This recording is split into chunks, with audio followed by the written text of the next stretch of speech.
Assalamualaikum warahmatullahi wabarakatuh dan semangat pagi semuanya. Pada kesempatan kali ini, saya akan melanjutkan kembali untuk video mengerjakan soal teori UKK akuntansi untuk SMK, di mana ini adalah video bagian kedua. Di bagian pertama, saya sudah mengerjakan soal teorinya dari nomor 1 sampai dengan nomor 5. Maka pada video kali ini, saya akan mencoba dimulai dari nomor 6. Jadi ini gambaran dari soal teori akuntansinya untuk UKK akuntansi di SMK. Di sini ada elemen kompetensi dan soal. Kita mulai dari nomor 6, yaitu elemen merencanakan penyelesaian pekerjaan dengan mempertimbangkan keterbatasan waktu dan sumber daya. Ini soalnya. Oke, kita mulai ngerjain. Di sini adalah nomor 6 untuk paket 1 dan 3, di mana paket 1 dan 3 soalnya sama. Soalnya adalah uraian singkat tentang tugas, kondisi pekerjaan, serta tuntutan yang diperlukan ketika menjabat suatu posisi. Biasanya job deskripsi berisi tuntutan pendidikan, pengetahuan, keterampilan, dan lamanya pengalaman kerja merupakan definisi dari A. Pemberian tugas kerja atau job description. B. Pembagian tugas kerja individu dan kelompok. C. Perencanaan kerja berdasarkan skala prioritas. D. Penyesuaian teknologi dalam pelaksanaan tugas kerja organisasi. Dan E. Prosedur operasional standar. Dari pilihan ini, kita akan menjawab yang A. Jadi jawabannya A, yaitu pemberian tugas kerja atau job deskripsi. Karena di sini adalah uraian singkat tentang tugas, kondisi pekerjaan, serta tuntutan yang diperoleh ketika menjabat suatu posisi. Jadi ini adalah pemberian tugas kerja atau job deskripsi. Oke, ini adalah jawaban untuk soal nomor 6 paket 1 dan 3. Kita lanjut ke paket 2 dan 4. Untuk paket 2 dan 4 soalnya adalah alur kerja yang sudah distandarisasi pada sebuah perusahaan dalam mencapai tujuan adalah, nah pilihannya sama dengan paket 1 dan 3 ada A, B, C, D, dan E. Untuk pilihannya juga sama deskripsinya. Untuk jawaban kali ini, karena di sini adalah yang ditanya adalah alur kerja yang sudah distandarisasi oleh suatu perusahaan untuk mencapai tujuan. Itu adalah jawabannya adalah E. Prosedur operasional standar. Jadi ini adalah jawaban dari nomor 6, paket 2 dan 4. Kita lanjut ke nomor 7. Di mana nomor 7 ini untuk paket 1, 2, 3, dan 4 itu soalnya sama. Soalnya adalah tujuan peningkatan profesionalisme berkelanjutan tenaga teknisi akuntansi adalah A. Mendorong akuntan profesional menaikkan honorarium secara berkesinambungan. B. Mendorong akuntan profesional memelihara, meningkatkan, dan mengembangkan kompetensi profesional secara berkesinambungan. Dan C. Mendorong akuntan profesional meningkatkan prestis profesionalnya secara berkesinambungan. D. Mendorong akuntan profesional mengembangkan kompetensi profesionalnya secara mandiri. Dan E. Mendorong akuntan profesional memelihara kompetensi profesionalnya agar lebih pintar. Untuk jawaban nomor 7 tentang tujuan peningkatan profesionalisme berkelanjutan, maka jawabannya adalah yang B. Ini adalah tujuannya. Jadi jawaban yang lebih tepat adalah yang B. Mendorong akuntan profesional memelihara, meningkatkan, dan mengembangkan kompetensi profesionalnya secara berkesinambungan. Ini jawaban yang lebih tepat. Oke, kita lanjut ke nomor berikutnya, yaitu nomor 8.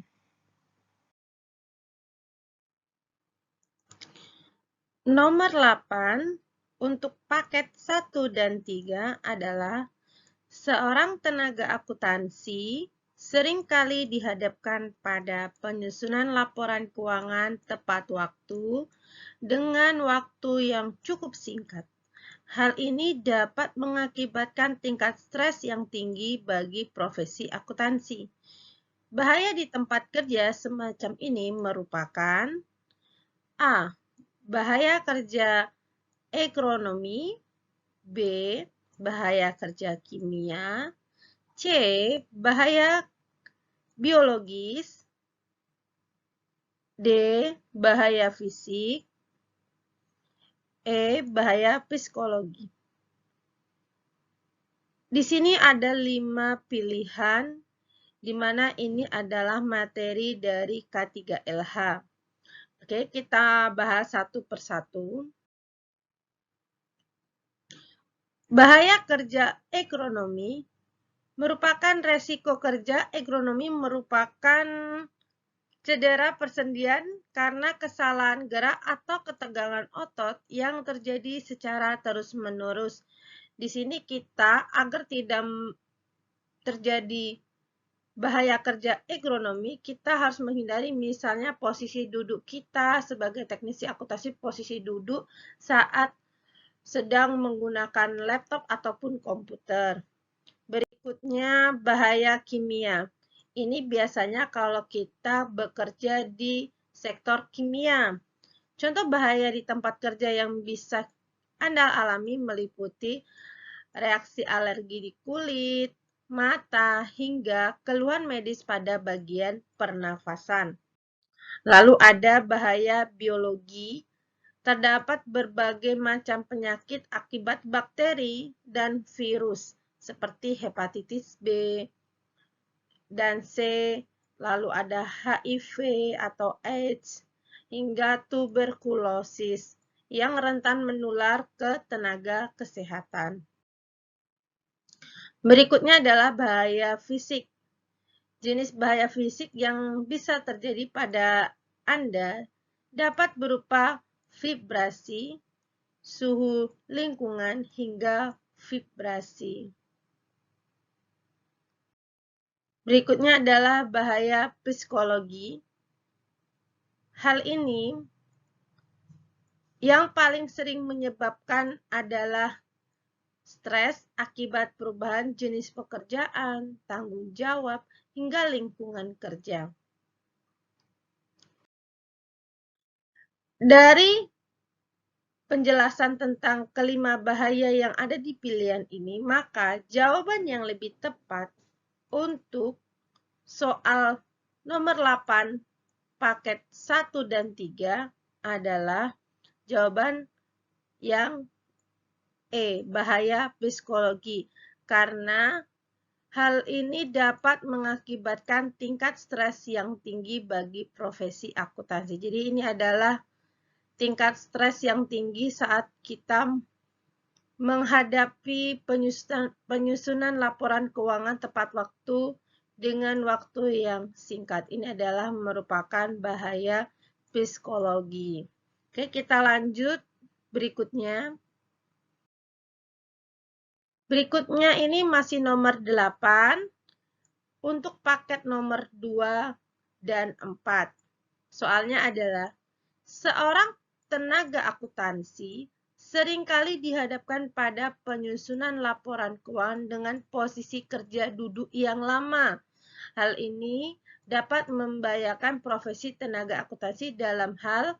Nah, dari penjelasan yang sebelumnya tentang kelima bahaya yang tadi, ada bahaya kerja agronomi, bahaya kimia, ada biologi, bahaya fisik, bahaya psikologi, maka jawaban yang tepat adalah jawaban yang A, tentang bahaya di mana posisi kerja duduk yang lama. Karena di sini akan mengakibatkan mungkin sakit otot atau sendi. Oke, kita lanjut ke nomor berikutnya.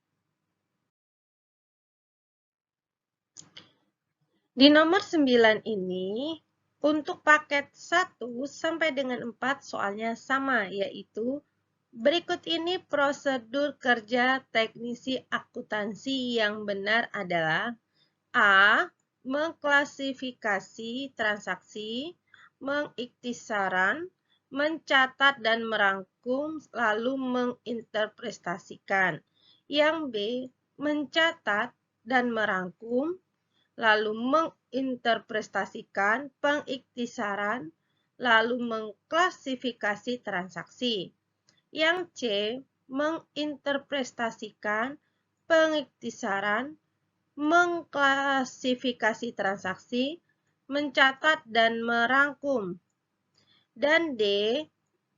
Pengikhtisaran, mengklasifikasi transaksi, mencatat dan merangkum, lalu menginterpretasikan. Pilihan yang E, mengklasifikasikan transaksi, mencatat dan merangkum, pengikhtisaran, dan menginterpretasikan. Di mana ini adalah soal yang ada kaitannya. Untuk menjawab ini, kita harus tahu tentang tahapan dalam siklus akuntansi. Biasanya di dalam satu siklus akuntansi itu yang kita pelajari ada dari setiap transaksi yang ada. Pertama ada transaksi, lalu kita mengklasifikasi transaksi. Nah, di sini jawaban yang lebih tepat itu adalah yang E, di mana kalau setiap kita ketemu bukti transaksi, kita klasifikasi terlebih dahulu transaksinya, baru kita catat dan kita rangkum. Nah, dicatatnya di dalam jurnal, dirangkumnya dalam buku besar, lalu mengikhtisarkan dan menginterpretasikan. Dari jawaban yang lebih tepat dan benar adalah jawaban yang E. Nomor 10. Sekarang kita sudah sampai nomor 10. Untuk nomor 10 ini, paket 1 dan 3 itu sama. Di mana soalnya seorang teknisi akuntansi dalam menyelesaikan pekerjaannya didukung dengan komputer dan peralatan listrik pendukung lainnya. Mira setiap selesai kerja tidak pernah mematikan tombol power printer dan komputernya. Hal tersebut merupakan faktor utama penyebab kecelakaan dalam hal A. Jenis kelamin, B. Usia, C. Tingkat pendidikan, D. Perilaku, dan E. Masa kerja. Di sini, kalau kita perhatikan, Mira ini setiap selesai bekerja, tidak pernah mematikan tombol power printer dan komputernya. Ini merupakan salah satu dari perilaku ya. Jadi jawabannya adalah yang D. Pilihan jawaban yang D, yaitu perilaku. Oke, kita lanjut yang nomor 10 paket berikutnya. Ini nomor 10 paket 2 dan 4. Di mana seorang teknisi akuntansi dalam menyelesaikan pekerjaan didukung dengan komputer dan peralatan listrik lainnya. Dalam penggunaan peralatan tersebut, orang lebih tua memiliki resiko dalam pengoperasian alat. Lalu, hal ini merupakan faktor utama penyebab kecelakaan dalam hal. Nah, karena di sini ada kalimat penggunaan peralatan tersebut orang yang lebih tua. Nah, ini ada kalimat lebih tua itu cenderung jawaban tentang usia. Jadi ini adalah pilihannya adalah usia untuk nomor 10, paket 2 dan 4. Demikian video kita kali ini membahas nomor 6 sampai dengan 10, paket 1 sampai dengan 4. Kita akan lanjut lagi di video berikutnya untuk melanjutkan mencari jawaban dari teori akuntansi untuk UKK tahun 2022. Terima kasih atas perhatiannya. Sampai ketemu di video berikutnya. Wassalamualaikum warahmatullahi wabarakatuh dan semangat pagi.